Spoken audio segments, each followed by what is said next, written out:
नाव सांग बेटा तुझं. माय नेम इज आराध्या अरुण घोडेकर. बरं बरं, तुला इथं वाढदिवस काऊन करावं वाटलं बाई? कारण की विध आश्रम मध्ये माझे आजी आजोबा सारखे खूप लोक राहतात आणि मला ते वाटप करायला, यांना अन्नदान वाटप करायला खूप आवडते, म्हणून मी इथे आले. वा वा वा वा. माझी इच्छा होती की मी इथे येऊन वाढदिवस साजरा करू. इतर खर्च करण्यापेक्षा इथे आले की मला खूप छान वाटलं. वा वा या ठिकाणी मला आश्रमातील लोकांच्या डोळ्यातून आनंद बघून मला खूप खुशी वाटली. वा वा वा. आता पुढे चालून काय बनायचं आहे तुला?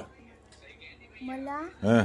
असंच एक नेक माणूस इथं बनायचं आहे आणि यांची सेवा करायची आहे. वा वा वा, धन्यवाद. इथं आल्याबद्दल तुला वाढदिवसाच्या खूप खूप शुभेच्छा.